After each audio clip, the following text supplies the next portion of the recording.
Dahil sa walang tigil na pag-ulan dulot ng habagat, apektado ang marami sa ating mga kababayan. Marami ang kailangang lumikas dahil lubog sa baha ang kanilang tahanan.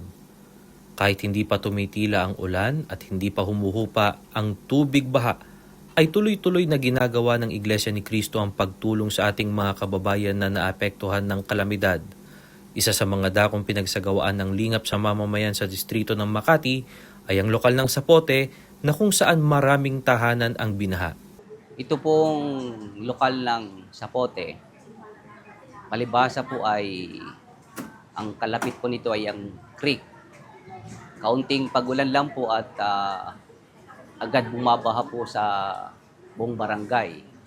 Kapag tuloy-tuloy po ang pagulan, inaabot po siya ng 3 oras, ay bumabaha na rin po hanggang sa aming lokal, sa compound po namin, at maging sa lahat po ng mga kapatid.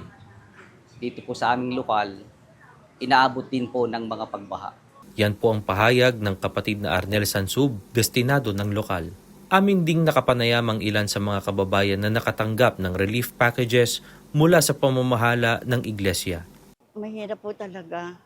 Kasi wala ho kaming, hindi kami makapagluto, hindi ho kami makatulog, wala ho kami tulugan kasi ho talagang binaha pati tulugan namin. Wala ho talaga. Kaya nag-evacuate po kami ng school. Napakalaking tulong po talaga kasi sa hirap ng buhay ngayon, talaga pong laking tulong po sa amin itong mga bigas para may maisain kami.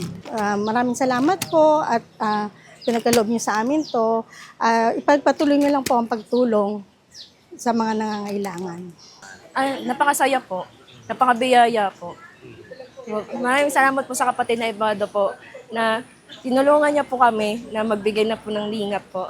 Masayang-masaya ang damdamin ng mga kababayan natin na nakatanggap ng tulong.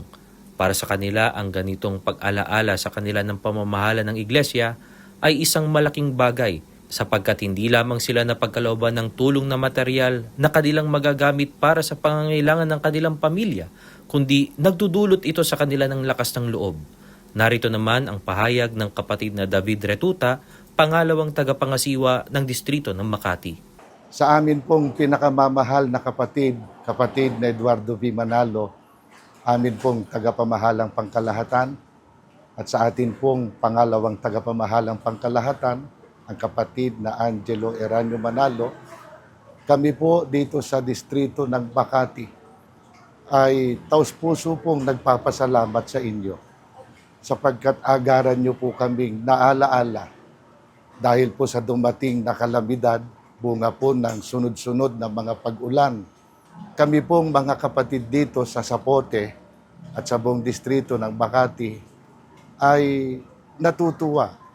Pati na po ang mga kapatid na nabigyan ng lingap na inyo pong ipinadala. Mula po sa lokal ng Zapote, dito po sa distrito ng Makati, kami pong mga kapatid ay buong puso na nagpapasalamat sa kapatid na Eduardo V. Manalo, ang aming tagapamahalang pangkalahatan, at sa kapatid na Angelo Eranio Manalo, ang amin pong pangalawang tagapamahalang pangkalahatan, sapagkat nagunita po nila kami sa kabila po ng mga kalamidad na dinanas, ay nagkaloob po sila ng lingap para po sa amin. Maraming salamat po! Mula po dito sa Zapote, ako po ang kapatid na Henry Gabriel para sa Iglesia ni Cristo News Network.